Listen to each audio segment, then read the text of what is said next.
bihi tatimmus salihat. Segala puji bagi Allah Jalla Jalaluh, yang karena nikmatnya kebaikan-kebaikan menjadi sempurna. Allahumma salli wa sallim ala abdika wa rasulika Sayyidina wa maulana wa habibina wa syafi'ina Muhammad wa ala alihi wa ashabihi ajma'in. Amma ba'd. Ya Allah, semoga salawat dan salam, berkah dan nikmat senantiasa Engkau curahkan untuk hamba kekasih-Mu, untuk baginda Nabi kita Muhammad alaihi salatu wassalam, untuk keluarga beliau, untuk istri-istri beliau, untuk putra-putri beliau, dan untuk seluruh sahabat Nabi. Semoga Allah meridhai kita bersama mereka. Amma ba'd. Yang pertama, saya ucapkan terima kasih yang sebesar-besarnya buat Yayasan As-Sunnah, ya, di mana banyak ustadz-ustadz senior, kakak-kakak kelas ana yang ada di tempat ini, yang seharusnya mereka lah yang duduk di depan dan menyampaikan apa yang hendak ana sampaikan. Ada Ustadz Toharoh dan yang lain-lainnya. Ahibati fillah, sebelum ana mulai, ana sebenarnya ingin kajian ini bukan di masjid diadakan. Kalau bisa di pasar gitu ya. Karena tema kita itu jangan menjauh dari rumah Allah. Antum sudah ada di rumah Allah. Mau dikasih tahu apa lagi gitu loh. Kita ingin dakwah ini merangkul mereka yang belum sampai ke rumah Allah. Bagaimana mereka mendekat ke rumah Allah. Jadi harapannya setelah kajian ini, antum semua bertugas mengajak orang-orang yang belum pernah sampai ke rumah Allah. Bahkan sebagian di antara mereka hanya sejumat sekali ke rumah Allah, dan itu di khutbah kedua. Antum bisa lihat, banyak orang itu datang di khutbah kedua dan tidak duduk jamaah. Dia berdiri. Karena sudah mau habis khutbahnya. Dia tahu sebentar lagi waktunya iqamatus shalah. Bagaimana dakwah ini sampai kepada mereka. Dan alhamdulillah berterima kasih juga dengan adanya radio kita ini. Sehingga ya paling tidak orang-orang yang tidak ke masjid itu mendengar ajakan untuk ke rumah Allah. Karena sejatinya panggilan untuk mendekat ke rumah Allah itu paling sedikit 5 kali dikumandangkan. Orang itu dipanggil hayya 'alas shalah. Dipanggil lagi hayya 'alas shalah. Nggak cukup hayya 'alal falah. Dipanggil lagi hayya 'alal falah. Tapi sebagian mereka nggak dengar. Karena ada orang yang sedang sibuk dengan sesuatu, itu dia nggak dengar dengan panggilan. Nih, anak-anak yang sedang main handphone kadangkala dipanggil sama ibunya. Siapa namanya itu? Fadil. Fadil. Fadil. Nggak dengar. Begitulah dengan orang-orang di luar sana. Ketika panggilan Allah hayya 'alas shalah dikumandangkan dan bersaut-sautan dari satu masjid ke masjid lainnya, tapi dia nggak dengar. Bahkan tidak sedikit yang rumahnya berdekatan dengan masjid. Mungkin dia jalan 1 menit sampai masjid. Nggak nyampe dia ke rumah Allah Azza wa Jalla. Tempat kerjanya 3 kilo dari rumahnya. 7 kilo dari rumahnya. Dia sampai dan tepat waktu. Ini menunjukkan memang ada orang-orang yang punya telinga tapi tidak digunakan dengan sebenarnya. Maka tadi harapan anak, ya antum semua. Ketika ketemu sama sohib, diajak ke masjid. Dia mungkin sedang sibuk dengan handphonenya. Dia sedang bermain-main di dunia yang tidak nyata. Ingatkan, mas. Adzan. Mungkin ketika antum katakan, mas adzan, dia heran. Loh dari dulu ya adzan. Dari dulu adzan. Loh iya, dipanggil sampai. Enggak ada manggil anak. Tidak merasa dipanggil. Jamaah rahimakumullah, sebelum kita mulai, ana mau tanya sama teman-teman ini. Sudah berapa lama antum di sini? Ya, ana mau tanya sama antum. 7:30. Oke, kenal sama ini kanan antum? Yang di kiri antum? Enggak. Taib, antum sudah berapa lama di sini? 7:30 juga. Kenal sama yang kanan antum? Hah? Kiri antum? Enggak juga, sendirian dia. Jamaah ana enggak akan mulai kajian sampai antum kenal dengan yang di kanan dan di kiri antum. Tanya, ini tempat yang paling dicintai Allah ya. Insya Allah orang-orang yang datang di sini semoga dicintai Allah. Masa nggak kenal sama teman antum? Baik, tanya namanya, dari mana, dan apa profesinya. Nah, tafadhol. Antum jangan lihat Ustaz, malu mau kenalan. Syuf. Iya, tafadhol kenalan dulu.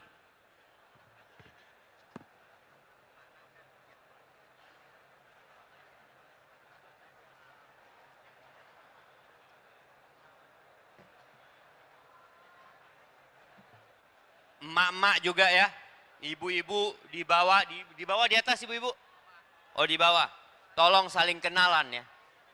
Saling kenalan, dan kalau di ruangan itu tidak ada CCTV, tidak ada orang laki, dibuka cadarnya. Karena khawatir ada yang pakai kumis nanti di sana. Kalau nggak dibuka cadarnya.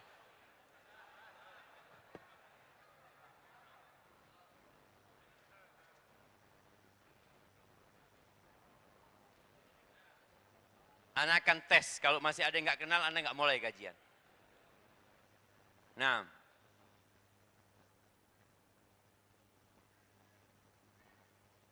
ya, yang pakai topi biru.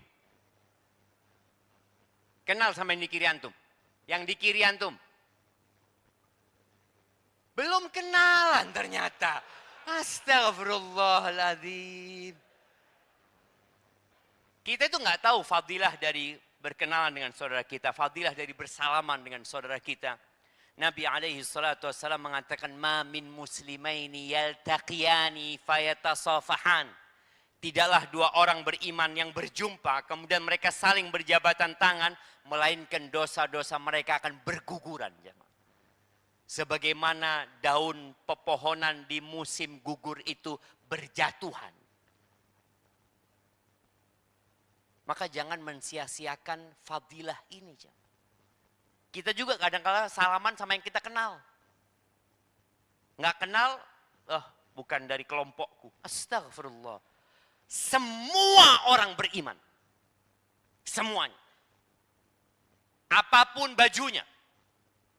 Apapun ormasnya. Innamal mu'minuna ikhwah. Sesungguhnya orang-orang beriman itu bersaudara. Maka jangan sampai antum sendirian datang ke tempat kajian. Semua kita saudara di sini. Ahibati fillah. Manusia kalau kita lihat sibuk membangun tempat-tempat usaha. Membangun kafe. Anda lihat sekarang ini salah satu bisnis yang menjamur itu membuat kafe. Dan kafenya modelnya juga sudah berbeda dengan kafe masa lalu. Banyak kafe itu nggak ada musik lagi udah. Karena ingin memberikan ketenangan, ketentraman dan kedamaian kepada orang yang duduk di kafe itu. Walaupun dia duduk minum kopi ya atau apa ya bersama 2 orang, 3 orang, di beberapa tempat itu sudah ingin memberikan ketenangan. Karena hiruk pikuk dunia membuat banyak orang lelah. Dan wallah dunia ini melelahkan. Bagaimana tidak Nabi kita alaihi salatu wasallam mengatakan ad-dunya sijnul mu'min wa jannatul kafir. Dunia ini penjara buat orang-orang beriman. Dan surga buat orang-orang kafir. Ahibati fillah. Kita lihat juga banyak orang yang membangun pasar-pasar, mal-mal, hotel-hotel, ya tempat-tempat wisata. Tapi yang mengherankan, rumah Allah di tempat itu sangat sederhana sekali. Bahkan di sebagian hotel itu, musolanya itu jauh lebih kecil daripada kamar hotelnya. Bahkan diletakkan di tempat yang tidak menyenangkan. Di pojok, di parkiran, dekat toilet. Padahal itu rumah Allah Azza wa Jalla. Dia bangun rumahnya sendiri. Mewah. Indah. Bersih, nyaman. Tapi ketika membangun rumah Allah, dia anggap itu sebagai bentuk kerugian dia. Padahal itulah keuntungan dia yang sebenarnya. Enggak ada ceritanya yang membangun rumah makan, Allah akan bangunkan rumah di surga. Enggak ada ceritanya yang membangun hotel mewah, Allah akan bangunkan bagi dia rumah di surga. Tapi man bana lillahi masjidan, walau kamafhasi qatah. Barang siapa yang membangunkan buat Allah masjid. Untuk Allah ya, lillahi ta'ala dia membangunnya. Walaupun kecil seperti tempat telurnya burung dara pasir. Itu Allah akan bangunkan bagi dia rumah di surga Allah subhanahu wa ta'ala. Ahibati fillah. Maka siapa saja di antara antum yang punya kelebihan harta, bangunlah rumah Allah. Nggak harus besar. Dan ketika antum membangun rumah Allah, ingat antum sedang membangun rumah antum sendiri. Antum sedang membangun istana antum sendiri. Wal jaza'u min jinsil amal. Dan balasan sesuai dengan amalan antum. Ketika antum membangun masjid dengan dana 200 juta dan membangun rumah antum dengan dana 3 miliar. Ya, antum akan dapatkan 200 juta tadi.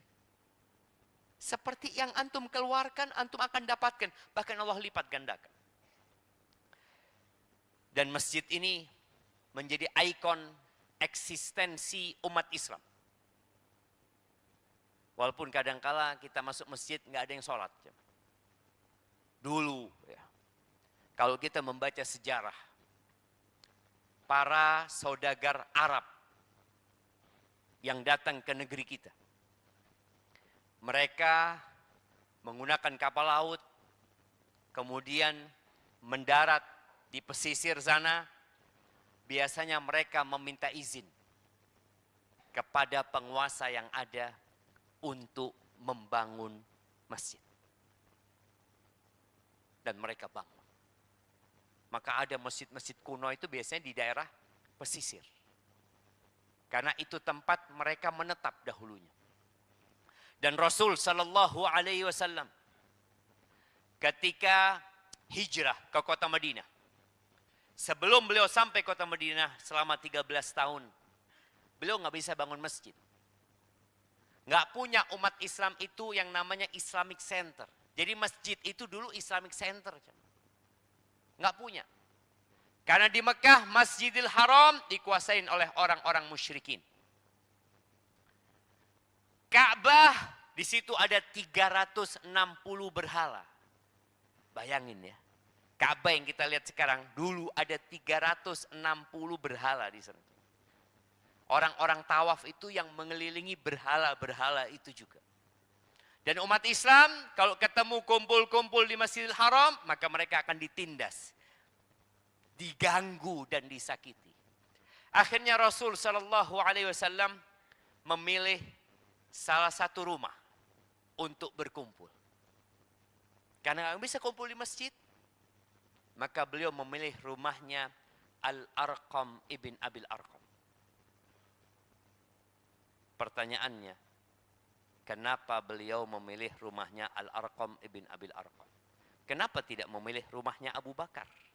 Kenapa tidak memilih rumahnya Hamzah? Kenapa tidak memilih rumahnya ya Utsman bin Affan? Ada hadiahnya Ustaz.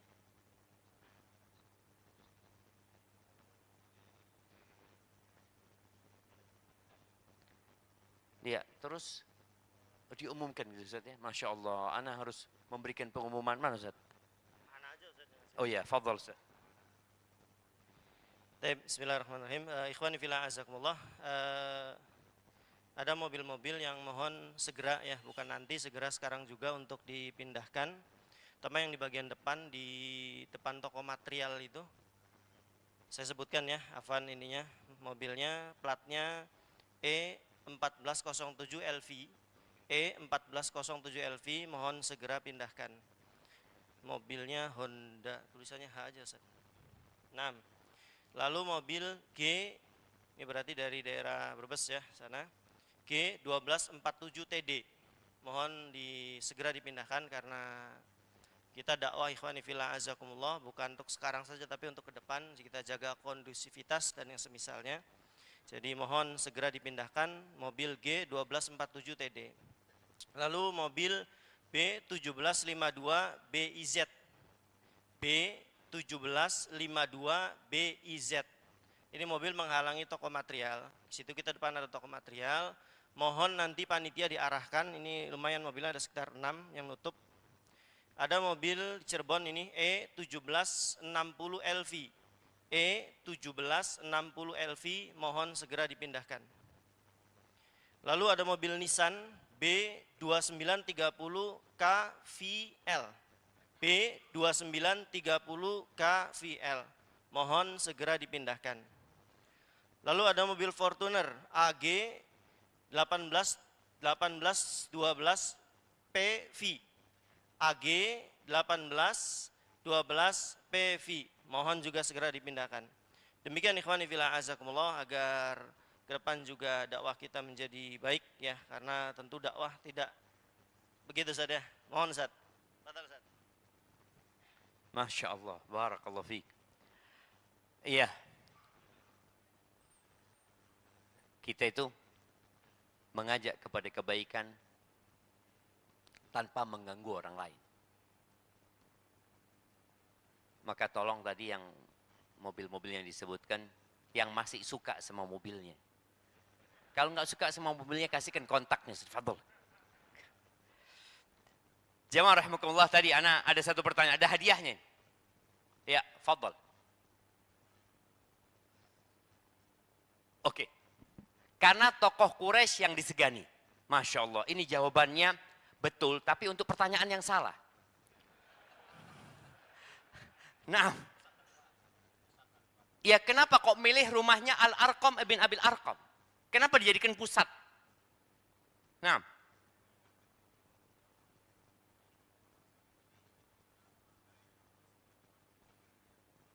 Masya Allah, barakallahu fikum. Ya kasih hadiahnya buat dia. Sebenarnya tidak terpencil ya. Nah, sebenarnya rumah itu tidak terpencil. Letaknya rumahnya Al-Arqam ibn Abil Arqam. Kenapa anak ingin menyampaikan hal ini? Karena banyak di antara kita yang bangun masjid, yang bangun sekolahan, tempatnya tidak strategis. Kenapa dia bangun di situ? Ya orangnya wakaf di situ, Ustaz. Kita mengikuti wakafnya orang, bukan kita memilih. Anak mau bangun masjid di situ. Kenapa kok milih di situ? Karena ini tempat jalannya orang. Harapan kita mereka yang melakukan perjalanan ya, mereka bisa sholat di tempat kita. Kenapa milih itu? Kita ada lahan parkir yang luas. Supaya tadi nggak ganggu toko material. Kan memang sudah dipikirkan. Rumahnya Al-Arqam ibn Abil Arqam. Al-Arqam ibn Abil Arqam ini adalah dari Bani Makhzum. Bani Makhzum itu qabilahnya Abu Jahal. Jadi dia itu qabilah yang paling benci sama Banu Hashim. Paling benci dengan Nabi Muhammad SAW.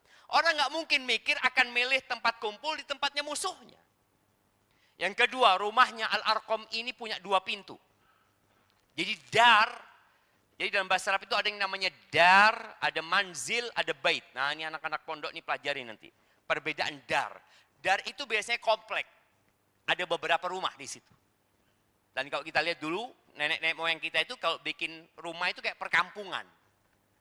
Sepupunya di situ, pamannya di sana, kumpul jadi satu. Nah, Darul Arqam ibn Abil Arqam ini punya 2 pintu. Kenapa penting 2 pintu itu? Supaya orang masuk nggak kelihatan dia keluar dari sana. Masuk keluar dari pintu lain.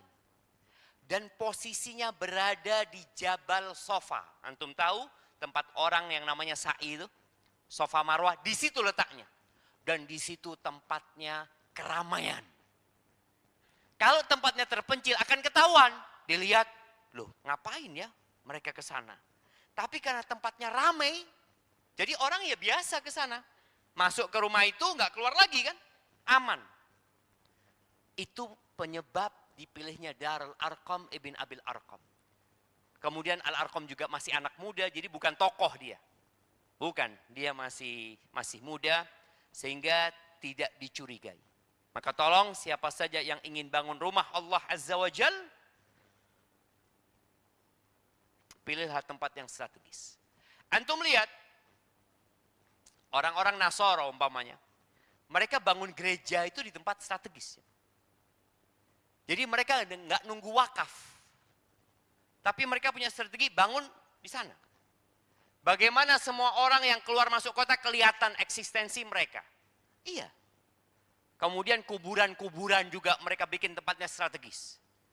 Supaya wujud mereka dikenali oleh masyarakat. Maka kita umat Islam tolong kalau bangun masjid yang strategis. Di pinggir jalan, mahal usat tanahnya. Tadi disebutkan, kalau antum sumbang 200 juta, atau antum sumbang 200 miliar untuk bangun rumah Allah, ketahuilah full 200 miliar itu antum akan dapatkan. Full, nggak ada yang berkurang. Bahkan Allah lipat gandakan jadi 10 kali lipat. Jadi kita kalau berdagang sama Allah itu enak jamaah.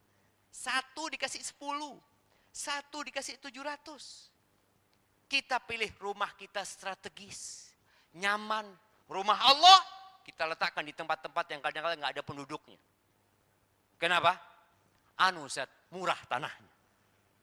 Cari yang mahal tanahnya. Aibati fillah, kenapa seperti itu? Ya karena itu rumah Allah yang akan menjadi istana kita di surga. Dan Nabi kita Muhammad alaihissalam ketika hijrah sampai ke Kuba, yang pertama beliau bangun adalah Masjid Quba. Bagaimana dengan rumah beliau? Belum punya rumah beliau. Beliau numpang di rumahnya beberapa sahabat yang ada di situ. Selesai membangun Masjid Quba, masjid pertama yang dibangun oleh Rasul sallallahu alaihi wasallam. Beliau melanjutkan perjalanan ke dalam kota Madinah. Kemudian beliau menyuruh ontanya tidak ditarik-tarik sama sahabat. Lalu onta itu diam di satu tempat. Kemudian berdiri lagi, kemudian duduk lagi di sana. Beliau alaihissalatu wassalam mengatakan, insyaallah hahunal masjid. Di tempat ini insyaallah kita bangun masjid. Para sahabat menawarkan gratis kepada Nabi SAW. Artinya Nabi nggak usah beli tanahnya. Wakaf dari mereka. Apa kata Nabi SAW? Saminuni. Berapa harganya? Enggak, kita minta harganya sama Allah. Kata Nabi SAW. Berapa harganya? Beliau mau beli. Kenapa? Ini kesempatan emas. Sampai hari ini, orang yang sholat di Masjid Nabawi, sholat di wakafnya Nabi Muhammad SAW. Bayangkan kalau yang wakaf itu orang-orang Ansor. Pahalanya buat siapa? Yang wakaf itu. Maka ketika antum ada kesempatan untuk wakaf, jangan dikasihkan ke orang lain. Antum dulu yang mulai. Karena kita akan cari donasi. Tidak apa-apa cari donasi untuk bangun masjid. Tapi antum punya duit, kesempatan. Ana dulu yang mulai. Ana beli 2 meter. Ana beli 3 meter. Ana beli 10 meter. Dan semuanya antum akan dapatkan kelak pada hari kiamat. Jamaah rahimakumullah. Allah Azza wa Jalla di surat Jin. Ayat 18 mengatakan wa annal masajida lillah fala tad'u ma'allahi ahada. Sesungguhnya masjid-masjid itu milik Allah. Ketika antum mewakafkan masjid itu jadi milik Allah. Ya kita lihat sekarang pengelolanya banyak. Ada ormas ini, yayasan ini, yayasan itu. Tapi ingat masjid itu lillah. Maka nggak boleh orang dilarang sholat di masjid itu. Boleh nggak orang tidur di masjid? Di sini nggak ada tulisannya. Santri yang mau tanya, boleh tidur di masjid? Boleh apa nggak?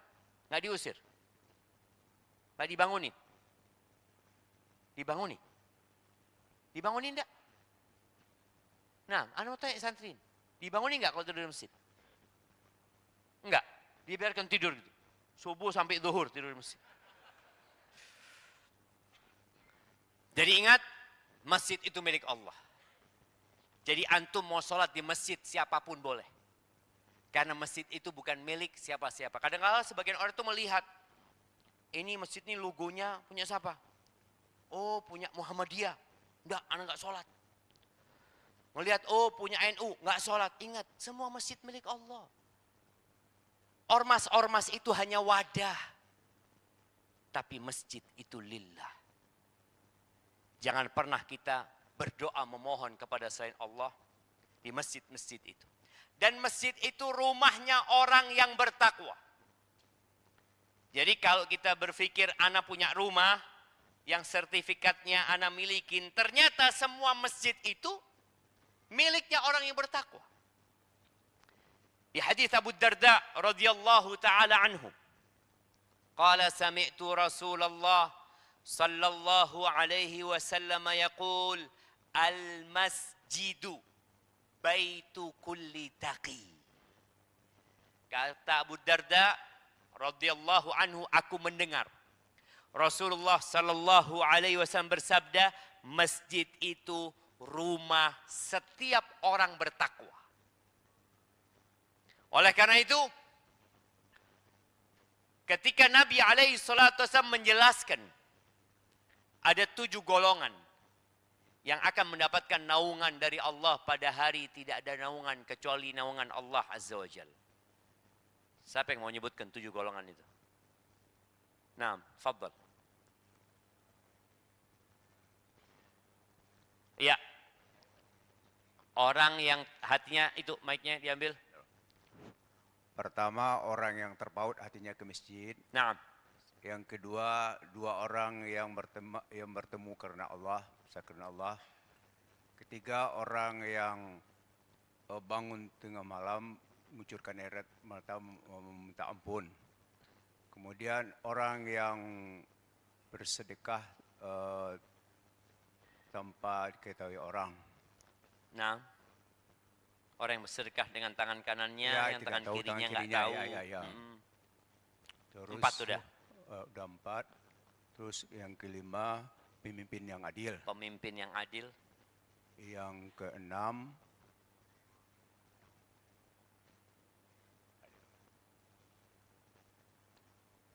Nah, yang keenam. orang yang menolak untuk berbuat maksiat diajak oleh seorang perempuan. Ah, ini penting nih. Seorang laki-laki yang diajak berzina oleh wanita ditolak. yang cantik. Tunggu dulu. Betul. Karena hadisnya jelas ya, Mak. Dzatu mansibin wa jamal. Dia cantik dan bangsawan. Kalau yang ngajak berzina jelek, nggak masuk dalam hadis ini. Dia nolak boleh jadi karena kurang cantik. Ini dzati mansib wa jamal. Kemudian dia mengatakan aku takut kepada Allah. Baik, satu lagi.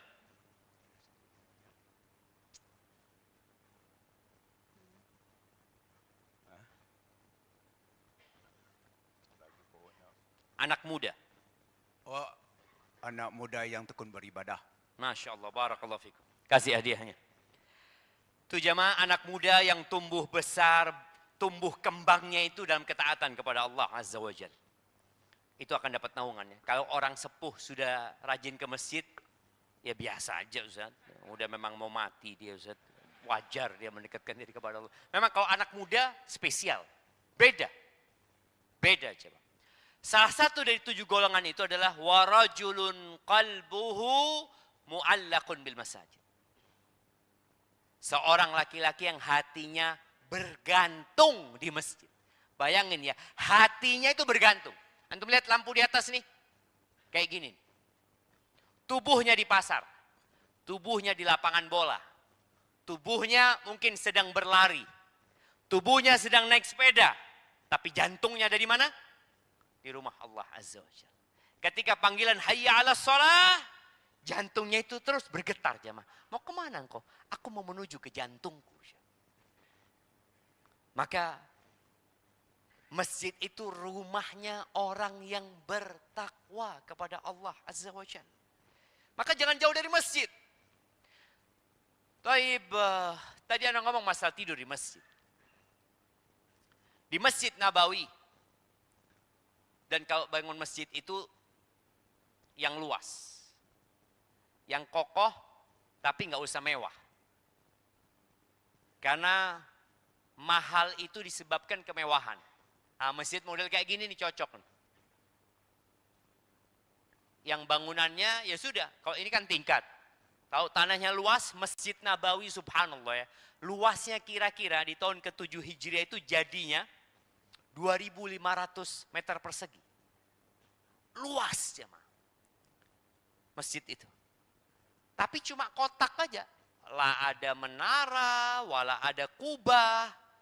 Dan yang dikasih atap itu hanya bagian depan dan belakang. Bagian tengah kosong. Kalau kena hujan, yang kena hujan di sana. Dan dibangun Masjid Nabawi itu 1 bulan. Selesai. Gotong royong jadi itu masjid di awal ya. Di awal hijrahnya Nabi alaihi salatu wassalam. Di bagian belakang dihususkan tempat untuk tidur. Buat sahabat-sahabat yang gak punya rumah. Dan konsep ini Ana lihat di beberapa masjid sudah mulai diikuti. Jadi mereka bangun masjid, di bagian belakang itu disediakan tempat buat orang istirahat. Bahkan dikasih bantal jemaah. Dikasih bantal. Nanti orang itu kalau mau mandi dikasih handuk. Dikasih peralatan mandi. Masya Allah. Jadi masjid ini menjadi pusat kegiatan umat Islam. Ada kajian mereka duduk dan mendengarkan kajian.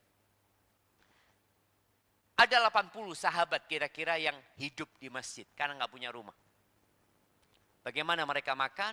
Ya dari pemberian para sahabat yang lain. Di situ ada keranjang kurma. Jadi sahabat yang habis panen kurma, maka taruh di sana untuk dinikmatin oleh mereka yang nggak punya rumah. Ali bin Abi Thalib radhiyallahu anhu, menantunya Rasulullah SAW. Rumahnya Ali tinggal di rumahnya Fatimah ya, bertetanggaan sama masjid. Berdempetan dengan rumah Nabi Muhammad SAW. Suatu hari Nabi SAW datang ke rumahnya Ali. Ya di waktu duha, sebelum zuhur ya. Biasanya Ali itu tidur. Radhiyallahu anhu, tapi waktu itu nggak ada. Nggak sedang tidur. Maka Nabi SAW bertanya, Aina ibnu ammiki? Di mana anak pamanmu? Kok lagi nggak di rumah gitu loh. Kata Fatimah radhiyallahu anha, ghadabani anifan falam yaqil indi.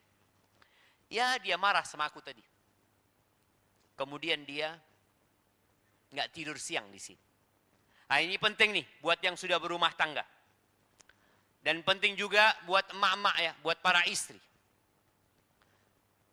Suami itu kalau marah, ketika dia milih untuk pergi, itu suami yang baik. Kenapa? Dia butuh waktu untuk berpikir.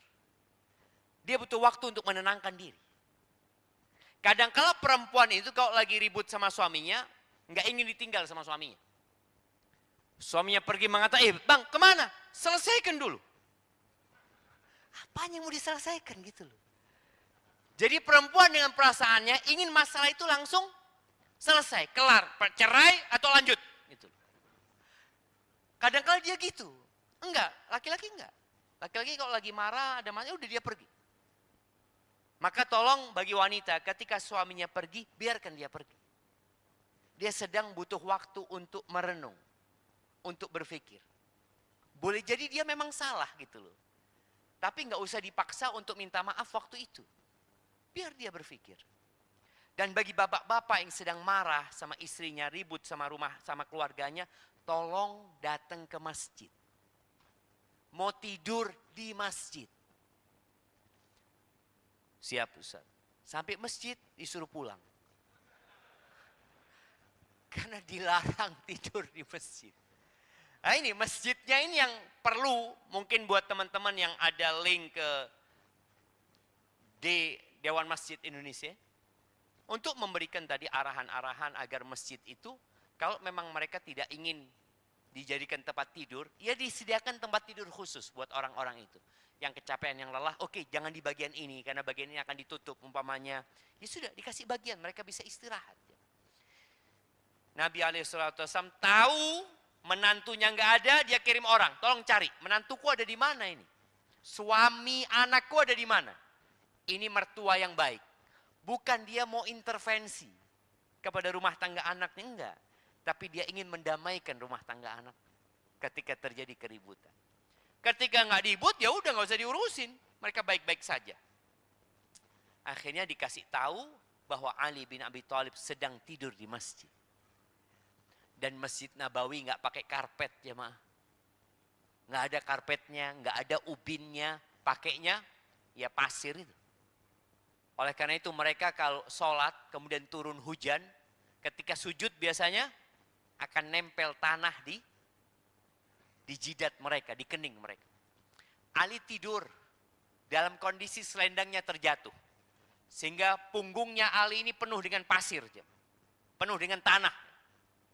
Sama Nabi SAW diusap itu tanah sambil mengatakan, Qum aba turab, qum aba turab. Bangun wahai bapaknya debu, kata Nabi SAW. Tuh, orang bertakwa ketika ada masalah, kemana dia lari? Ke tempat jantungnya bergantung, ke rumah Allah. Sebagian orang sekarang ketika ada masalah, kemana dia pergi? Tempat karaoke. Antum lihat. Orang yang tempat karaoke itu biasanya orang yang sedang punya masalah. Dia ingin melampiaskan masalahnya. Maka dikasih mic. Ditaruh di satu ruangan. Suruh nyanyi, suruh apa dia. Dia pikir dengan itu selesai masalahnya. Lah. Nggak selesai masalah. Kedamaian itu di rumah Allah. Ketentraman itu ada di sini. Di tempat itu mungkin engkau lupa sesaat dengan masalahmu. Tapi masalahmu tidak selesai. Ahibati fillah. Kenapa kita nggak boleh menjauh dari rumah Allah? Tempat yang paling dicintai Allah itu masjid. Dan tempat yang paling dibenci sama Allah itu apa? Pasar. Maka jangan pernah melakukan transaksi di masjid. Karena sekarang pasarnya ada di handphone. Orang kadang-kadang mengatakan, saya iktikaf, alhamdulillah Ustaz, full 10 hari. Tapi tetap transaksi, beli baju, beli apa, buat lebaran. Nggak boleh di rumah Allah Azza wa Jalla transaksi. Nabi SAW mengatakan, ahabbul bilad ilallahi masajiduha. Tempat yang paling dicintai Allah di negeri-negeri ini adalah masjid-masjid. Wa abghadul biqa ilallahi aswaquha. Dan tempat yang paling dibenci sama Allah itu pasar. Hadis riwayat Muslim. Maka hendaklah kita berusaha untuk lebih sering ke masjid daripada ke pasar. Loh, bagaimana dengan wanita? Wanita itu kan lebih baik sholatnya di rumah. Betul. Tapi nggak boleh dilarang loh bapak-bapak. Kalau istrinya mau ke masjid, nggak boleh dilarang. Nabi SAW mengatakan, La tamna'u ima Allah masajidallah. Jangan kalian larang tuh budak-budak perempuan Allah untuk datang ke rumah-rumah Allah. Dan rumah mereka lebih baik untuk sholat daripada mereka datang ke masjid. Sebagian laki-laki ketika istrinya mau sholat subuh ke masjid, dikeluarkan hadis sama dia. Engkau tahu, wanita itu lebih utama sholat di rumah. Ini itu. Betul, dia tahu. Tapi kadang-kadang dia jenuh. Masya Allah. Ada mobil lagi? Masya Allah. Dimohon kepada pemilik kendaraan dengan plat nomor E1686LX, dipersilakan untuk memindahkan kendaraannya karena menghalangi toko yang akan buka gitu ya. Dan E1560DI. Kami ulangi ya, E1686LX dan E1560 Mobilnya mobil apa? DI. Ini enggak. Soalnya kadang-kadang mereka pinjem mobilnya. Iya. Jadi nggak tahu sama plat nomornya nggak tahu. Anak kalau ditanya plat nomor mobil anak nggak tahu gitu loh. Jadi mobilnya ini, jadi dia mikir, oh mungkin mobil saya. Nggak kelihatan Ustaz ininya. Cuma lihat plat nomornya doang. E1686LX dan E1560DI. Dipersilakan untuk memindahkan kendaraannya karena menutupi toko yang akan buka ya di depan RS Budiasta. Silakan.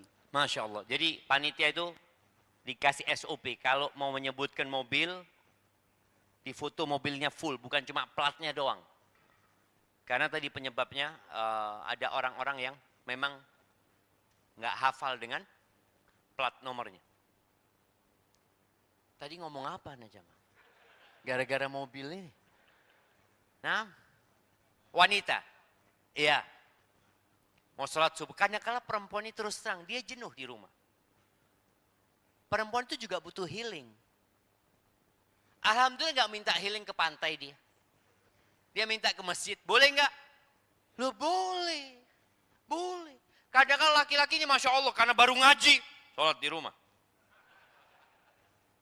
Ya akhirnya dia sholat subuh di rumah. Jam 6 dia ngomong, bang mau ke pasar bang. Oh fadl. Loh. Ke masjid nggak boleh, ke pasar tafadhol. Padahal tempat yang paling dibenci sama Allah itu pasar. Maka tolong perbolehkan, nggak boleh dilarang. Bagi wanita, walaupun sholatnya perempuan di rumah, lebih baik. Haibati fillah, orang yang suka memakmurkan masjid. Jadi kalau bicara memakmurkan masjid itu dengan semua kegiatan ya. Dengan sholat berjamaah, kemudian dengan kajian-kajian seperti ini, kemudian ada lagi mungkin acara-acara atau program-program tahsin ya, memperbaiki bacaan. Karena menurut MUI dan Depak itu lebih 60% warga muslim Indonesia itu belum bisa baca Quran. Maka bikin program tersebut untuk memakmurkan masjid. Jadi siapa saja yang tinggal di masyarakat, tolong usulkan kepada pihak takmirnya. Sampaikan, Bapak masjid kita ini ternyata hanya untuk sholat 5 waktu gitu loh. Bagaimana kalau kita makmurkan dengan kegiatan lainnya? Paling tidak acara tahsin baca Quran. Buat yang sepuh-sepuh. Dan biasanya yang lebih semangat baca Quran itu, yang sepuh-sepuh nih, bapak-bapak apa ibu-ibu? Nah, ibu-ibu. Kalau bapak-bapak merasa sudah insya Allah masuk surga. Ustaz. Emak-emak ini kan banyak di neraka, dia harus baca Quran loh. Boleh jadi dia masuk surga lebih dulu daripada kita aja. Maka tolong tadi, memakmurkan masjid dengan banyak kegiatan. Di dalam hadis yang diriwayatkan oleh Abu Nuaim dalam kitabnya Hilyatul Awliya dan disahihkan oleh Syekh Albani rahimahullahu taala bahwa Nabi alaihi salatu wasallam bersabda, "Innallaha la yunadi yaumal qiyamah." Kelak pada hari kiamat Allah itu akan menyeru, memanggil. Allah mengatakan, "Aina jirani?" Aina jirani? Kata Allah, mana tetangga-tetanggaku? Mana tetangga-tetanggaku? Fataqulul malaikah, para malaikat berkata, Rabbana, Rabbana, waman yambaghi an yujawiraka. Wahai Rabb kami, siapakah yang pantas bertetanggaan dengan engkau? Siapa? Fayaqul, aina ummarul masajid? Mana orang-orang yang suka memakmurkan masjid? Jadi ketika antum nggak menjauh dari rumah Allah, antum mendekat ke rumah Allah, antum memakmurkan rumah Allah, maka insya Allah antum akan jadi tetangga Allah kelak pada hari kiamat. Terkadang susunan ketakmiran disusun. Ya, struktur ketakmiran disusun. Sekarang namanya DKM ya. DKM, Dewan Kemakmuran Masjid. Pembinanya fulan, ketuanya fulan, ya macam-macam. Kadang-kala mereka nggak pernah ke masjid. Nah, coba. Yang ke masjid siapa? Marbotnya. Marbot. Marbot itu bahasa Arab. Siapa yang tahu artinya? Anak kasih hadiah. Nah, apa artinya marbot? Orang yang terikat, kasih hadiahnya. Marbot itu dari asal bahasa Arab namanya marbut, Pak. Diikat dia jemaah. Ya nggak pakai tali diikatnya. Tapi dia diikat untuk memakmurkan rumah Allah. Maka bagi siapa saja yang kerja di masjid, tolong hatinya dijaga. Karena jangan sampai dia kerja di masjid hanya untuk mendapatkan uang. Tapi kalau dalam hati dia membersihkan masjid dengan harapan nanti bertetanggaan sama Allah Azza wa Jalla. Ahibati fillah. Tolok ukur orang itu baik atau tidak. Itu bukan sekarang. Nih kalau kita lihat semua yang ada di masjid seakan-akan orang baik semua kan. Masya Allah, lihat ini kayaknya orang soleh, lihat sana orang soleh. Standar orang baik itu nanti kalau mati. Walaupun proses penting. Di antara proses agar orang itu mati husnul khotimah adalah tidak menjauh dari masjid. Memakmurkan masjid. Abdullah bin Mas'ud radhiyallahu taala anhu sebagaimana diriwayatkan Imam Muslim. Dia pernah mengatakan man sarrahu ay yalqallaha ghadan musliman. Barang siapa yang ingin besok berjumpa dengan Allah dalam kondisi muslim. Pesan Allah wala tamutunna illa wa antum muslimun. Loh gimana kita supaya mati muslim? Beliau mengatakan falyuhafid ala haula'is salawat haitsu yunada bihin. Maka kalau engkau ingin berjumpa sama Allah dalam kondisi muslim, hendaklah orang itu menjaga, memelihara salat di tempat dikumandangkannya adzan. Kadang-kadang kan ada orang yang penting sholat berjamaah. Gitu. Walaupun di rumah. Beliau mengatakan hendaklah dia menjaga sholat di tempat dikumandangkannya adzan. Fa innallaha syara'a li nabiyikum sunanal huda sallallahu alaihi wasallam. Sesungguhnya Allah telah mensyariatkan untuk nabi kalian jalan-jalan petunjuk. Ada disyariatkan buat Nabi SAW jalan-jalan petunjuk. Artinya kalau kita melewatin jalan itu insya Allah dapat petunjuk. Kita kan sering mengatakan anak ini belum dapat petunjuk Ustaz. Ya. Kadang-kala lagi nongkrong pinggir jalan. Suami ini lagi ngopi. Makan pisang goreng. Istrinya ngomong, bang udah adzan bang. Gak ke masjid bang kata dia. Belum dapat hidayah. Dia ngomong belum dapat hidayah. Itu adzan hayya ala sholah hidayah. Istri mengatakan ayo ke masjid itu hidayah. Tapi dia nggak terima. Maka disebutkan sesungguhnya sholat berjamaah di masjid itu. Wa innahunna min sunanil huda. Jadi petunjuk itu dijemput juga. Engkau datang. Itu termasuk sunnah-sunnah petunjuk. Ahibati fillah, pernah ada seorang ya. Sebelum ana selesaikan hadis ini. Ada seorang yang gak pernah ke masjid, bahkan gak sholat. Orang ini sudah lama tidak sholat. Akhirnya pihak ketakmiran itu ya prihatin dengan orang tersebut. Mereka berangkat ke rumah orang ini. Ditanya, ayolah ke masjid gitu. Engkau lama udah gak ke masjid. Enggak, aku sudah gak sholat kata dia. Wah terus serang dia jemaah. Akhirnya adzan maghrib. Kata dia, ayolah engkau ke masjid. Tapi nggak usah sholat sudah. Benar ya? Ngobrol aja. Iya, engkau nggak usah sholat kata dia. Berangkat akhirnya sama rombongan ini ke masjid. Orang pada komat mereka ke depan. Ini duduk di belakang jemaah. Lama dia duduk melihat orang pada sholat. Ambil wudhu dia jemaah. Sholat dia. Terus habis sholat duduk lagi di belakang. Pihak tamir mengatakan ingat nggak ada yang nyuruh dia sholat. Dia sudah ngomong nggak mau sholat. Sudah ngobrol lagi, tapi ngobrolnya di masjid nih. Jadi para sahabat Nabi radhiyallahu anhu itu kadang-kadang ngobrolnya di masjid. Habis subuh ngobrol, mereka cerita, ketawa-ketawa ya. Kadang-kala mereka makan semangka, lempar-lemparan kulitnya. Itu dilakukan jemaah. Para sahabat Nabi radhiyallahu anhu itu kalau lagi waktunya gurau-gurau. Tapi waktunya serius, perang mereka. Akhirnya adzan Isya. Orang-orang siap sholat Isya, qomat mereka sholat. Orang ini ikut sholat lagi. Selesai Isya ngobrol lagi, dia ngomong, aku faham sekarang, kata dia. Faham apa kau, kata dia. Dulu aku berkumpul sama orang-orang yang sulit aku untuk sholat, karena mereka nggak sholat. Sekarang aku kumpul sama orang-orang yang sulit bagi aku untuk tidak sholat.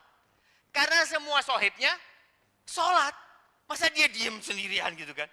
Ya aku faham, kata dia. Itulah sunnah-sunnah petunjuk. Menjaga sholat di rumah-rumah Allah. Walau annakum sallaitum fi buyutikum. Kalau kalian sholatnya di rumah-rumah kalian, kama yusalli hadzal mutakhallif fi baitihi, sebagaimana sholatnya orang munafik ini di rumahnya. Kalian bukan munafik gitu. Ibnu Mas'ud ini memberikan penjelasan kepada orang-orang yang insya Allah nggak munafik. Tapi dia mencontoh orang-orang munafik. Orang munafik itu sulit ke masjid.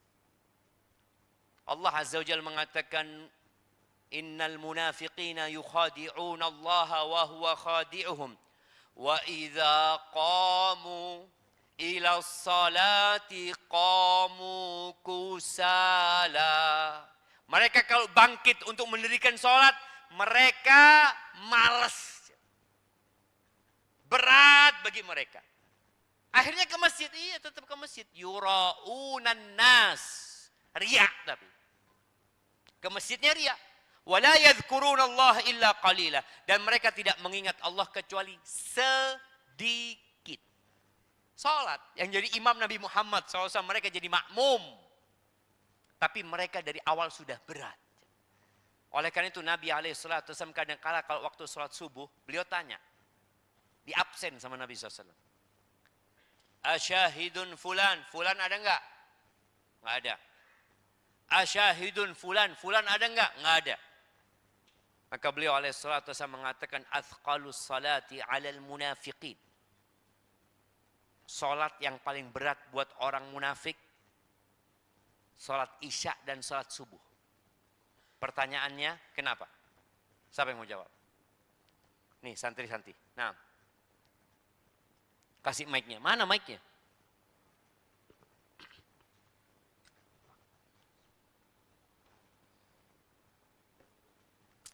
Tafadhol, bismillah. Siapa namanya? Pakai mic-nya. Siapa namanya? Agil. Agil. Ardil. Masya Allah. Fadhol Ardil. Dari mana Ardil? Dari pondok. Barakallahu fikum. Nah, silahkan. Kenapa kok salat Isya sama subuh itu berat buat orang munafik? Kalau salat subuh biasanya orang-orang pada ngantuk. Kalau salat subuh pada ngantuk, siap. Iya. Nah, ya kalau Isya pada tidur. Nggak apa-apa, fadhol. Kalau Isya kenapa? Kalau Isya biasanya pada males atau enggak tidur habis maghribnya. Habis maghribnya, Masya Allah. Kasih hadiahnya nggak apa-apa. Barakallahu fikum. Nah, siapa yang mau ngelengkapin? Santri-santri lagi nih. Siapa yang mau ngelengkapin? Sudah bagus tuh. Tuh, kasih belakang.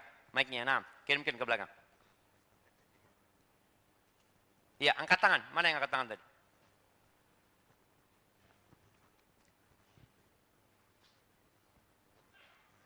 Kalau sholat subuh, biasanya kebanyakan manusia masih pada tidur.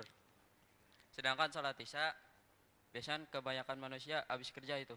Harus Habis kerja, habis kerja. iya kebanyakan. Mirip sih jawabannya. Kurang lengkap. Gak, kasihkan belakangnya itu. Belakangnya ada yang mau jawab. Ada yang mau jawab tadi? Siapa? Oke, kasihkan ke santri juga ini. Bukan Ustaz. Oh, santri lama. Nggak apa-apa, nah. Tafadhal. Karena nggak kelihatan sama orang lain, Pak. Karena nggak kelihatan sama orang lain. Jazakallah khair. Syukran. Oh, iya, kok. Iya, dapat hadiah lagi. Mana tuh nggak dapat hadiah? Karena gelap dulu jamaah. Gelap. Selain tadi ngantuk, capek, juga nggak kelihatan sama orang lain. Kalau zuhur, oh berangkat ke masjid dia. Assalamualaikum. Assalamualaikum. Kelihatan sama orang. Asar masih kelihatan, maghrib masih kelihatan, masuk isya. Apalagi zaman dulu belum ada listrik. Ya. Siapa yang lihat orang kalau isya keluar? Anda pernah ke satu daerah yang tidak ada listrik, jemaah. Itu subuh ke masjid, kaki Anda enggak kelihatan. Kaki Anda mau injek apa ini ya? Gelap gulita. Sedangkan orang munafik sholat untuk dilihat. Karena nggak ada yang lihat, dia males dia. Maka nggak hadir dia. Selain dia ngantuk juga. Maka di sini kata Abdullah bin Mas'ud, kalau kalian sholatnya di rumah kalian ya, kan ada orang yang mengatakan, iya kan sah sholat di rumah gitu loh ya. Tetap dapat pahala. Oh iya, betul. Gitu. Tapi kata Ibnu Mas'ud, kalau kalian sholatnya di rumah kalian, sebagaimana sholatnya orang-orang munafik ini, beliau mengatakan, la taraktum sunnata nabiyukum. Kalian meninggalkan sunnah Nabi kalian. Nabi ngasih contoh sholat di masjid. Para sahabat juga melaksanakan sholat di masjid. Kalau kalian milih sholat di rumah, kalian meninggalkan sunnah Nabi kalian. Walau taraktum sunnata nabiyikum la dalaltum. Kalau kalian meninggalkan sunnah Nabi kalian, kalian akan tersesat nantinya. Tersesat kan, rumahnya Allah ditinggal. Kalian berangkat ke tempat-tempat yang tidak disunnahkan. Ada kan ada orang kadang-kala mengatakan, ini kan tempat nggak haram. Iya, tempat itu nggak haram engkau untuk rekreasi ke sana. Tapi rumah Allah yang sunnah ke sana, kok nggak ke situ? Dengan dalih, kan ada khilaf di antara para ulama. Ada yang mengatakan wajib, ada yang mengatakan fardu kifayah, macam-macam. Kita bicara petunjuk, jamaah. Kita bicara bagaimana kita mati husnul khotimah. Maka kalau kalian meninggalkan sunnah Nabi kalian, maka kalian akan tersesat. Wa ma min rajulin yatatahharu fayuhsinut tuhur. Tidaklah seorang yang bersuci dari rumahnya, memperindah sucinya atau wuduknya dia, wa ya'madu ila masjidin min hadhil masajid, kemudian dia niat sengaja bermaksud menuju ke masjid-masjid yang ada, illa kataballahu lahu bikulli khutwatin yakhtuha hasanah. Maka Allah akan tulis dengan setiap langkah kakinya, satu langkah ditulis satu kebaikan. Wa rafa'ahu biha darajah. Satu derajat diangkat. Dengan tiap langkah. Kalau 10 langkah, 10 derajat diangkat. 10 langkah, 10 pahala diberikan buat dia. Wa hatta anhu biha sayyi'ah. Dosanya akan dihapuskan dengan setiap langkah itu. Jadi satu langkah itu dapat 3 fadilah. Ditulis satu kebaikan, diangkat 1 derajat, dihapuskan 1 dosa. Walaqad ra'aituna. Abdullah bin Mas'ud cerita di masa kenabian. Ketika beliau hidup bersama Nabi alaihi salatu wasallam di Masjid Nabawi. Walaqad ra'aituna wa ma yatakhallafu anha illa munafiq ma'lumun nifaquh. Di masa Nabi SAW itu nggak ada orang yang nggak ke masjid kecuali orang munafik. Kalau sekarang kan nggak, mungkin orang enggak, aku nggak munafik, aku beriman, tapi kenapa nggak ke masjid? Lu kan ada khilaf. Akhirnya dia kehilangan fadilah, kehilangan petunjuk gara-gara ada khilaf. Keluarlah dari khilaf itu. Ada yang mengatakan wajib, ada yang mengatakan sunnah. Keluarlah dari khilaf itu menuju kepada petunjuk. Kata Ibnu Mas'ud, nggak ada yang nggak ke masjid kecuali munafik pada waktu itu. Ma'lumun nifaquhu, yang sudah diketahui kemunafikannya. Terus beliau mengatakan, walaqad kana ar-rajulu yu'ta bihi yuhadi bainar rajulain hatta yuqama fis shaf. Dulu tuh ada orang sudah nggak bisa ke masjid. Mungkin dia sakit, mungkin dia lumpuh, mungkin dia stroke. Itu dipapah jamaah, dibawa ke masjid, diberdirikan di shaf. Tapi sekarang banyak orang yang sudah tidak peduli lagi dengan masjid. Maka ahibati fillah, makmurkan masjid dengan mengajak orang lain ke masjid. Makmurkan masjid dengan antum tidak keluar dari masjid. Sekali-kalilah, iktikaf itu bukan hanya di Ramadan. Kita hanya berpikir, udah nggak ada lagi iktikaf. Boleh iktikaf, niat berdiam di masjid. Ana nanti ngomong sama istrinya, Afwan, Ana habis asar nggak pulang. Sampai kapan? ya mungkin subuh anak pulang. Kemana kau bang? Punya pos baru memangnya? Punya rumah aku. Aku baru punya rumah. Rumah yang sering aku lupakan. Di mana? Rumah Allah Azza wa Jalla. Wallahi ya. Sekali-kali antum itikaf. Datang. Kadangkala kita ini jenuh dengan kehidupan. Udah datang ke masjid. Pulang besok pagi. Apalagi malam Ahad, besok libur seperti itu. Kan udah hampir nggak ngelihat kita ada orang itikaf kecuali di bulan Ramadan. Dia pikir itu hanya untuk bulan Ramadan. Oh enggak. Boleh kita itikaf di masjid kapan saja. Walaupun nggak panjang waktunya, anak mau itikaf dari asar sampai isya baru pulang ya. Atau dari subuh anak baru pulang, nantilah jam 9 anak baru mau pulang ya. Anak mau baca Quran, 2-3 juz lah, baru anak pulang ya. Barakallahu fiik, itu yang dapat anak sampaikan. Mungkin kita masuk ke sesi tanya jawab. Masya Allah, ini sudah ada pertanyaan yang masuk. Di daerah tempat tinggal anak, ada masjid yang cukup besar, nyaman, namun jamaahnya sangat sedikit. Saking sedikitnya, terkadang hanya berdua. Apa anak perlu mendatangi masjid yang lebih ramai atau tetap hadir di masjid tersebut? Iya, jadi fadilah sesuatu itu kadangkala perlu dipandang dari beberapa sudut. Memang sholat di masjid yang lebih ramai itu lebih utama daripada sholat di masjid yang sepi.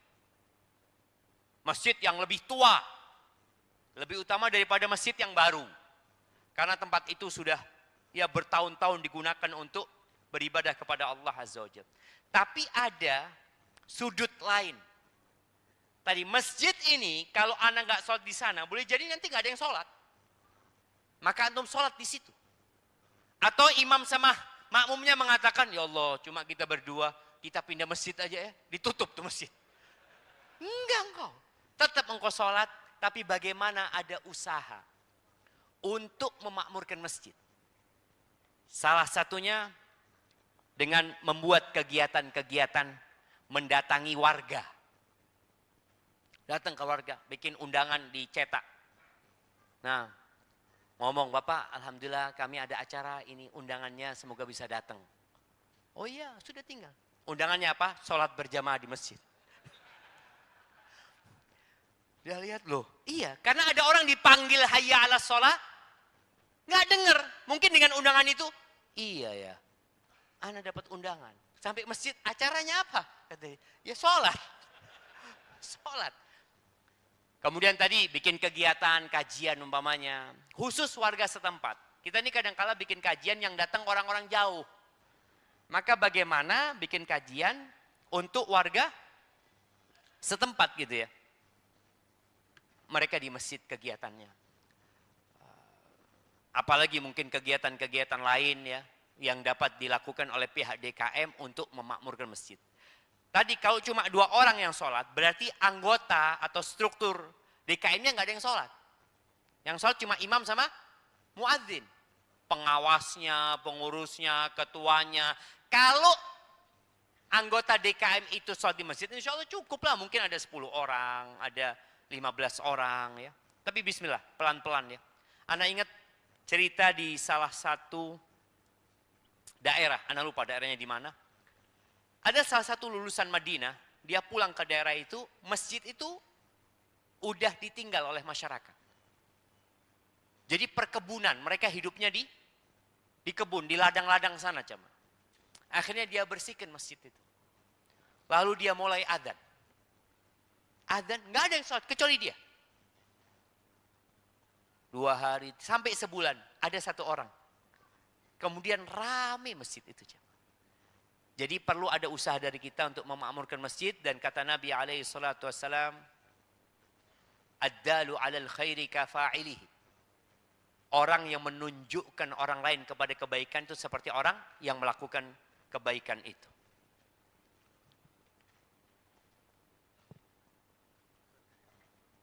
Nah, silakan. Pertanyaan dari akhwat. Assalamualaikum warahmatullahi wabarakatuh, Ustaz. Afwan, mohon izin bertanya Ustaz. Ana ingin sekali mendengar nasihat Ustaz secara langsung karena selama ini cuma bisa lihat di YouTube katanya Ustaz. Pertanyaan Ana yaitu, adakah doa khusus agar para suami lebih istiqomah lagi sholat berjamaah di masjid karena masih bolong-bolong, kecuali isya dan subuh katanya Ustaz. Biar nggak dibilang munafik kali Ustaz. Iya. Ya Allah, alhamdulillah ya, alhamdulillah. Kalau suaminya masih sholat isya dan subuh di masjid, alhamdulillah. Jadi buat para istri, tujuan pernikahan itu adalah bagaimana bersama-sama beribadah kepada Allah Subhanahu wa taala. Kadangkala ada istri yang dapat suami baik, tapi istrinya kurang baik. Maka suami punya kewajiban, punya tanggung jawab mengajak istrinya kepada Allah Azza wa Jalla. Ada yang sebaliknya. Istrinya solehah, suaminya bolong-bolong sholatnya. Kalau ini enggak bolong-bolong sholatnya. Cuma sholat berjamaahnya yang bolong gitu kan. Bukan sholatnya yang bolong-bolong, tapi berjamaahnya ke masjid. Maka bagaimana yang sedikit itu disyukurin. Bagaimana memotivasi suami tadi untuk ke masjidnya subuh dan isya enggak telat. Dengan harapan dia nanti tertarik untuk zuhur, asar, dan maghrib. Yang perlu dilakukan juga sharing sama suami tentang fadilah sholat di masjid. Tanya sama suami, bang apa sih sebenarnya fadilah orang sholat ke masjid? Kok ana lihat orang-orang pada ke masjid bang ya? Apa fadilahnya? Biar suami yang mencari tahu. Sehingga istri di posisi orang yang mau mendengar dari suami. Karena suami ini pemimpin. Dan pemimpin itu nggak boleh salah. Kalau salah, maka kembalikan kepada poin pertama tadi. Nggak salah gitu. Kadang-kadang seperti itu, ada egoisnya suami itu. Maka posisikan dia di tempatnya. Engkau pemimpin bang, engkau yang seharusnya menjadi imam, engkau yang seharusnya membawa aku ke surga bang. Maka ajarin aku. Ajarin aku. Kemudian yang kedua, ajak suami ngaji bareng. Kadang-kadang ba'dal maghrib ya, bang ayo bang yuk tadarus bang. Gitu loh. Walaupun cuma satu halaman. Baca, suaminya baca, bang engkau yang baca aku yang nyimak. Nanti baca artinya. Jadi ada proses bagaimana menumbuhkan keimanan. Yang keimanan adalah motor yang menggerakkan orang untuk ke masjid. Untuk berlomba-lomba dalam kebaikan. Kadang-kadang orang itu mencukupkan, alhamdulillah, anak kan isya sama subuh ke masjid. Alhamdulillah, betul, alhamdulillah. Tapi Allah mengatakan, fastabiqul khairat, berlomba-lombalah dalam kebaikan. Itu fulan 5 waktu, kenapa aku enggak 5 waktu juga gitu. Kalau bicara doa, apakah ada doa khusus untuk suaminya? Ya, doa khususnya itu sebenarnya yang Allah sebutkan dalam Al-Quran itu, doa buat anak keturunan. Doanya Nabi Ibrahim ya. Siapa yang ingat dengan doanya Nabi Ibrahim? Nah, fadal. Kasih mic-nya. Ini. Bukan doa untuk mendirikan sholat. Iya. Rabbi habli minas sholihin kan minta anak. Nah, fadal. Mic-nya. Iya, ambil mic-nya itu. Assalamualaikum warahmatullahi wabarakatuh. Waalaikumsalam warahmatullahi wabarakatuh. Ana Maulana Bajri. Rabbi ja'al a'udzu billahi minasyaitonir rajim. Rabbi ja'alni muqimas salati wa min dzurriyyati rabbana wa taqabbal du'a. Barakallahu fikum. Iya, kasih hadiahnya. Rabbi ja'alni muqimas salah. Ya Allah, jadikan aku orang yang mendirikan salat wa min dzurriyyati, dan dari anak-anak keturunanku. Rabbana wa taqabbal du'a. Ya Allah, kabulkan, perkenankan doa kami. Jadi itu untuk anak keturunan kita. Adapun untuk suami ya sebut nama suaminya ya. Mintakan kepada Allah buat suaminya iman. Mintakan kepada Allah buat suaminya rasa takut. Karena rasa takut itu membuat orang jauh dari kemaksiatan dan mendekatkan diri kepada Allah Jalla Jalaluh. Barakallahu fikum.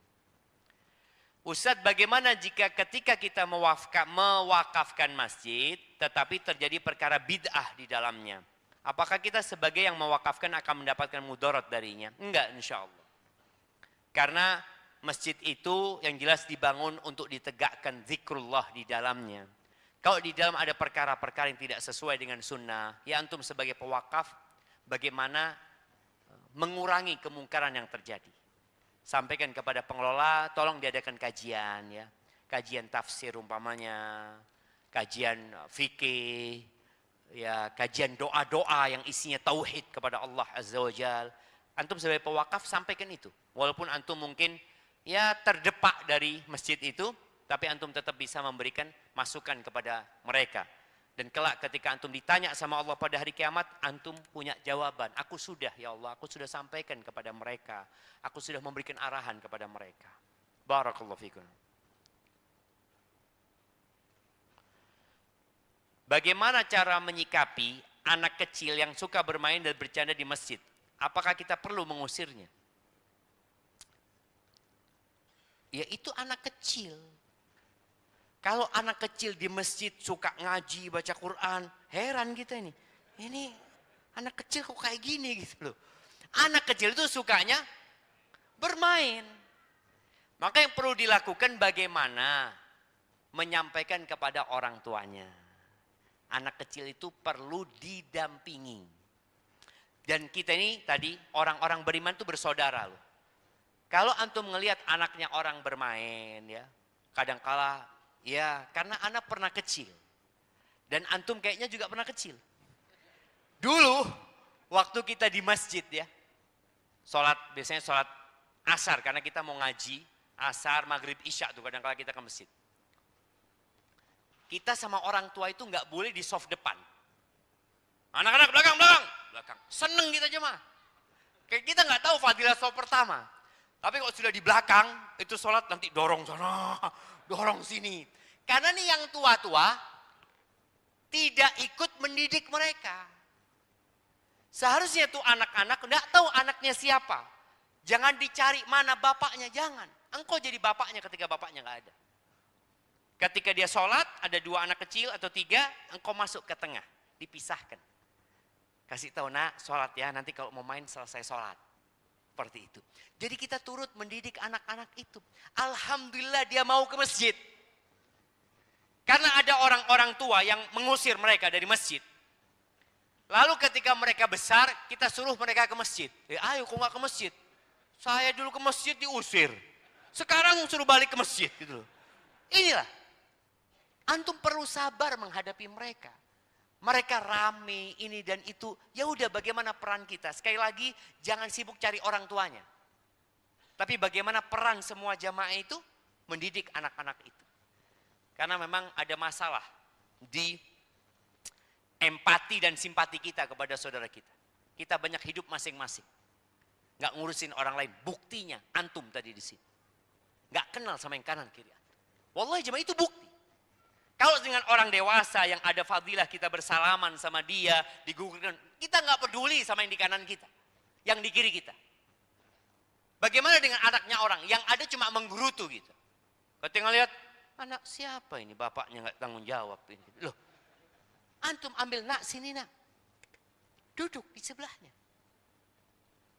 Anak kalau ke masjid, ya banyak anak-anak itu.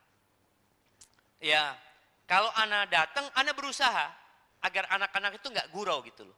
Kadang-kala mereka nunggu imamnya ruku. Karena dia sudah belajar hadisnya itu.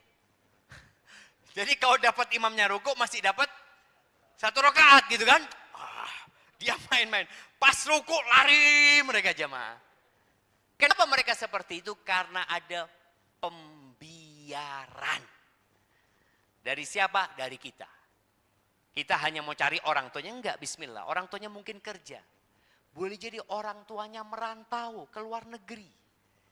Ana melihat ada ya Allah jemaah. Ibu itu yang nganter anaknya ke masjid. Karena bapaknya nggak ada. Masa ibunya suruh jagain di soft laki-laki sana anaknya? Ya enggak. Harapannya tuh ibu ketika anaknya masuk masjid. Tolong ya para jamaah di masjid. Anakku juga dididik. Bapak dia nggak ada. Boleh jadi juga bapaknya mati dia anak yatim. Mana peran kita?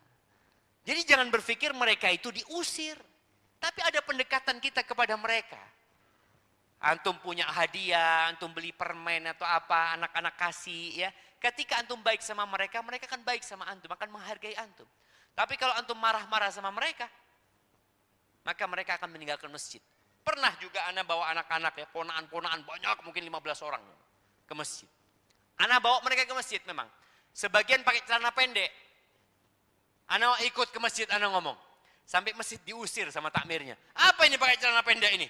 Sana, lu ini belum wajib sholat. Belum wajib dia. Tapi kita sedang mengenalkan mereka dengan rumah Allah. Barakallahu fikum. Boleh, boleh. Ya. Bismillah, Assalamualaikum Ustaz. Izin bertanya, tadi disebutkan bahwa ketika berjalan menuju masjid, maka akan dihitung setiap langkahnya dengan 1 derajat. Dan bagaimana ketika kita berangkat menggunakan kendaraan, apakah sama tetap dihitung, Ustaz? Ya, kalau dihitung tetap dihitung. Dan insya Allah para malaikat punya penghitungan. Yang jelas, kata Nabi alaihi salatu wassalam, innama ajruki ala qadri nasabiki wa nafaqatiki. Balasan buat engkau itu, ganjaran buat engkau itu sesuai dengan kelelahanmu dan nafkah yang kau keluarkan. Jadi sesuai. Nggak sama orang yang jalan kaki sama yang naik kendaraan. Karena dulu ada di masa Nabi SAW sahabat yang dia rumahnya di Bani Salimah. Sekarang kalau orang yang berangkat ke kota Madinah itu ada namanya Masjid Kiblaten. Dia rumahnya di situ, jalan kaki jamaah. Ya kira-kira 2 kilo lebih jamaah. Atau hampir 2 kilo. Akhirnya sama sahabat kasih tahu, kenapa engkau nggak beli keledai saja gitu loh, supaya lebih ringan, kata dia. Apa kata orang ini? Aku tuh nggak kepingin rumahku bertetanggaan sama masjid. Kok suruh beli keledai? Aku itu ingin langkahku itu ditulis sama Allah Azza wa Jalla. Itu jemaah. Maka beda. Antum naik kendaraan dengan jalan kaki berbeda. Kenapa orang dulu sehat-sehat juga? Jalan kaki. Dan tolong para orang tua ya, anaknya jangan dibiasakan naik sepeda listrik. Kesian mereka. Sekarang antum memberikan kesenangan kepada mereka, mereka harus bayar mahal nanti jemaah. Mereka harus menderita nantinya dengan penyakit yang mereka timpa atau yang menimpa mereka, karena mereka nggak gerak lagi. Dulu kita masih suka lari-lari, main-main, sekarang nggak ada. Orang larinya di mana? Di handphone. Ada di handphone itu game lari. Ada. Lari terus lari dia. Dia nggak pernah lari, hanya tangannya saja yang sehat. Maka para orang tua biasakan jalan kaki ke masjid, kecuali kalau memang telat atau apa, supaya anak-anak juga berjalan kaki. Nah,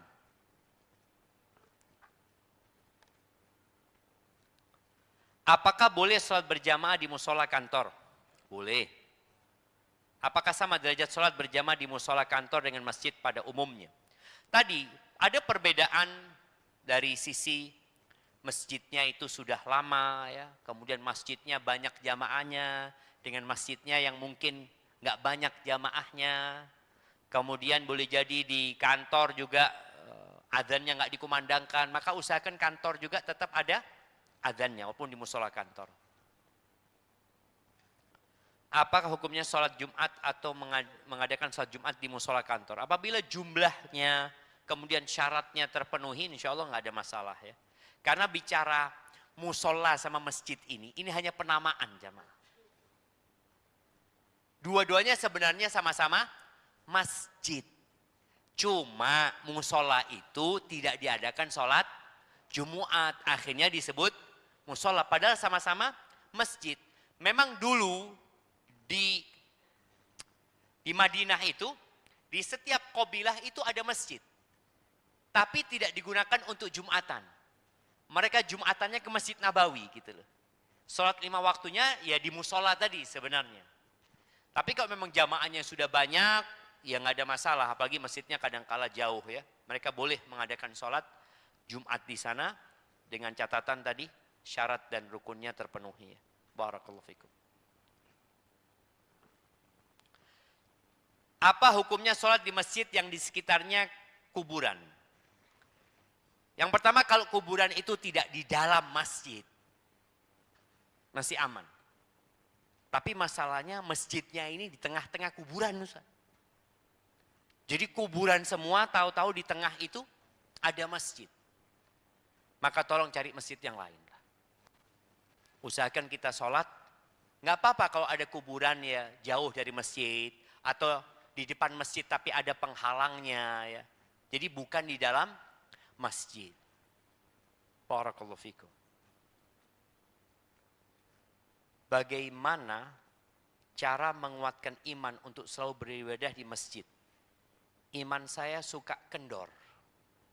Sama sebenarnya jemaah, bukan cuma dia ya. Iman kita juga suka kendor. Apa yang harus dilakukan? Allah Azza wa Jal ketika memberikan arahan kepada mereka yang sholat Jumat. Di surat Jumat itu Allah mengatakan, Ya ayyuhalladzina amanu, idza nudiya lis-salati min yaumil jumu'ati fas'au ila dzikrillah wa dzarul bai'. Dzalikum khairul lakum in kuntum ta'lamun. Wahai orang-orang beriman, apabila dikumandangkan panggilan untuk sholat Jumat, maka bersegeralah menuju zikrullah, mengingat Allah. Karena di situ ada khutbah Jumat, ya. Di situ ada peringatan buat yang hadir agar mempersiapkan diri untuk hari akhir. Tinggalkan jual beli, tinggalkan semuanya. Engkau menuju ke rumah Allah Azza wa Jal, itu lebih baik buat kalian kalau kalian tahu, kata Allah. Kemudian sholat Jumat itu seringkali di mimbarnya itu ada tulisan, ya yang khutbah Jumat ya, tidak boleh lebih dari 10 menit. Ya, nggak apa-apa. Khutbah Jumat nggak perlu lama-lama, atau 15 menit, nggak perlu lama-lama. Kadang-kadang lama-lama bikin orang ngantuk aja. Sampai yang ada cerita orang marah-marah sama pihak tamu. Ini masjid apa ini, kata dia. Saya baru pertama Jumatan seperti ini, kata dia. Kenapa? Kok nggak ada khutbahnya? Loh, ini orang datang sebelum khutbah, tidur sampai komat. Ketika bangun dia marah-marah, ini kok nggak ada khutbah Jumat loh. Bapak tidur dari tadi, kata dia. Sudah selesai gitu loh. Maka tadi usahakan khutbahnya memang nggak panjang-panjang tapi mengena kepada yang hadir di sana. Fa idza qudiyatis shalah. Kalau salat sudah selesai, kata Allah, fantashiru fil ardi wabtaghu min fadlillah. Silahkan kalian bertebaran di muka bumi. Udah silahkan, keluar dari masjid. Cari karunia Allah. Yang kerja, yang mungkin jualan lanjutkan jualannya, yang ngantor lanjutkan ngantornya, tapi ada satu pesan Allah. Ini pesan agar iman kita terus terjaga. Apa pesannya? Wadhkurullaha katsiran la'allakum tuflihun. Hendaklah kalian mengingat Allah, berzikir yang banyak. Masjid ini tempatnya zikrullah. Tapi di luar sana antum perlu banyak zikir. Karena fitnah lebih banyak di luar apa di masjid? Di luar sana. Banyak fitnah di sana. Maka cara membentengi diri dari fitnah itu, dari godaan-godaan syaitan itu dengan memperbanyak zikrullah. Udah, perbanyak zikir. Ketika antum masuk ke pasar ya baca zikir masuk pasar. Ketika di pasar nunggu orang pembeli datang ya, lisan antum terus ya. Insya Allah bos nggak akan marah. Apakah dimarahin antum kalau kelihat komat kamit ini apa antum? Lu ngapain? Antum sambil nyapu, sambil apa? Terus lisannya mengatakan subhanallah wa bihamdihi subhanallahil azim. Atau membaca subhanallah walhamdulillah wa la ilaha illallah wallahu akbar. Jamaah, perbanyak zikir. Itu ibadah yang nggak butuh energi banyak. Dan tidak ketahuan orang juga. Kecuali antum bawa tasbih. Boleh pakai tasbih, tapi nggak perlu antum tunjukkan kepada orang. Nah, fadhal. Bismillah, Ustaz mohon izin bertanya. Ana pernah mendengar di mazhab Syafi'i, jika kita menetapkan suatu ruangan untuk menjadi tempat kita sholat, dikarenakan suatu sakit tertentu atau darurat lain, maka pahalanya sama seperti di masjid. Apakah betul demikian dengan dalil tersebut, Ustaz? Jazakallah khairan. Gimana? Dia menetapkan ruangan. Satu ruangan untuk dijadikan sebagai tempat sholat dan ibadah. Di rumahnya gitu? Ya, di rumahnya.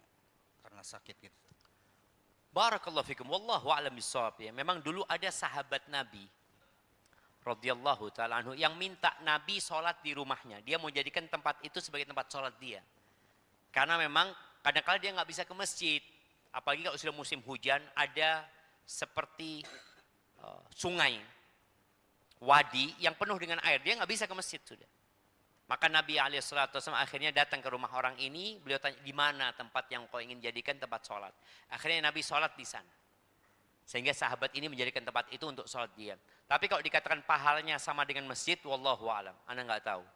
Soalnya juga kalau ke masjid tadi kan ada pahala melangkah ya ke masjid. Kemudian menunggu waktu sholat. Ketika antum duduk habis maghrib nunggu isya. Fadzalikar ribat. Itu seperti antum berada di perbatasan menghadapi musuh-musuh Allah Subhanahu wa taala. Hadza wallahu a'lam bissawab. Tapi kalau untuk wanita bukan sama ya, lebih baik. Kalau untuk wanita, mungkin ini pertanyaannya dari wanita ya. Iya, jadi dulu ada Ummu Humaid kalau nggak salah ya. Dia itu datang kepada Nabi SAW, ya Rasulullah, aku suka banget sholat berjamaah bersamamu gitu loh. Kata Nabi SAW, aku tahu itu wahai Ummah Humaid, kata dia. Tapi sholatmu di rumahmu lebih baik daripada sholatmu di masjid kampungmu ya. Kemudian sholatmu di kamarmu lebih baik daripada sholatmu di rumahmu. Sholatmu di tempat yang paling terpencil di rumahmu itu lebih baik. Jadi semakin wanita itu tersembunyi, maka semakin baik sholatnya daripada dia sholat di masjid. Seperti itu. Bukan sama pahalanya tapi lebih baik. Buat wanita ya, jangan bapak-bapak kemudian sholat di kamarnya dia. Taib.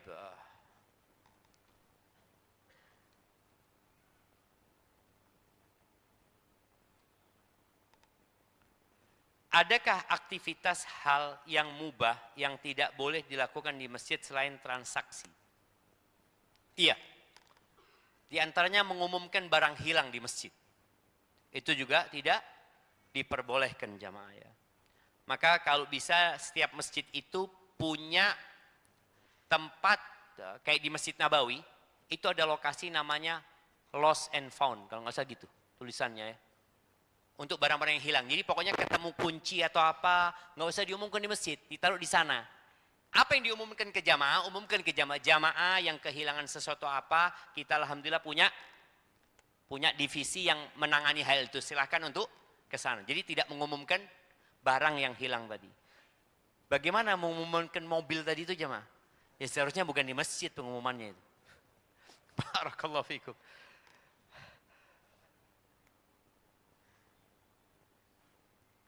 Saya kalau sholat di masjid sering tidak di awal waktu.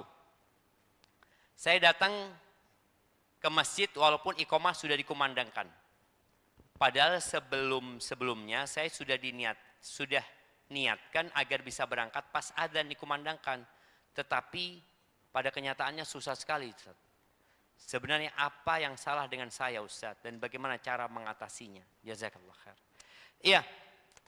Supaya kita ke masjid waktu adzan, lakukan tanpa tapi dan kerjakan tanpa nanti. Udah kerjain. Kita tuh kadang-kadang nanti ntar lagi kata. Udah bismillah. Ketika adzan dikumandangkan, letakkan semuanya. Atau memang nggak apa-apa antum nggak mau ke masjid. Kecuali nanti dekat iqamah anak mau datang. Adzan dikumandangkan, antum ambil wudu. Jadi yang dilakukan adalah persiapan untuk sholat ke masjid. Antum ambil wudu, antum sholat qobliyah di rumah. Baru ke masjid. Tapi kalau antum adzan, antum diam-diam, main handphone masih ini itu. Akhirnya qomat ke masjid telat juga. Maka hendaklah bagi orang yang tadi punya masalah, dia kok nggak bisa ke masjid di saat orang lain bisa, boleh jadi ada dosa yang dia lakukan. Jadi pernah ada cerita seorang yang datang kepada Hasan al-Basri rahimahullahu ta'ala. Dia mengatakan, aku ini sudah siapkan semua yang aku akan gunakan untuk sholat malam. Airnya, ya, untuk wudhunya. Tapi selalu bangunnya subuh, nggak pernah sholat malam dia. Apa kata Hasan al-Basri? Qayyadatka dhunubuka. Engkau dirantai dengan dosa-dosamu. Jadi yang menyebabkan orang itu berat melakukan ketaatan karena dosa-dosa dia. Maka tinggalkan dosa, perbanyak istighfar, bertobat kepada Allah. Insya Allah sifat malas itu akan hilang. Kemudian kita akan dikasih semangat untuk datang ke rumah Allah Azza wa Jalla. Jamaah, itu yang mungkin dapat Ana sampaikan pada kesempatan kali ini. Ana mau kasih hadiah buat yang paling tua. Ini cocok buat yang paling tua. Oh, buat Ana ini. Masya Allah. Baik, yang umur 80 tahun. Nah, 75. Mana jamaah? 72. 75, ini ada 75, Masya Allah. Kita kasih parfum sama madu supaya antum nambah kuat, Masya Allah. Nah, ada lagi yang 75? 70, 70. 72, oh kasih hadiahnya buat yang 72. Iya, kasih hadiah buat bapak itu. Mohon maaf untuk jamaah agar tetap berapa? di tempat 72, ya. kasih juga. Pada para Itu ada jamaah beliau yang 72 di sana. agar tetap di tempat sebelum Ustadz selesai kajian ya. Taib. Buat yang paling jauh. Dari mana? Semarang. Datang mau kajian memang. Kajian sambil pulang ke rumah orang tua. Enggak apa-apa, kita kasih. Antum dari mana? Cikarang. Jauh enggak Cikarang? Oke, bismillah. Barakallahu fikum. Taib jamaah, karena hadiahnya sudah habis, Anda kembalikan ke MC. Jazakumullah khair. Wassallallahu ala nabi.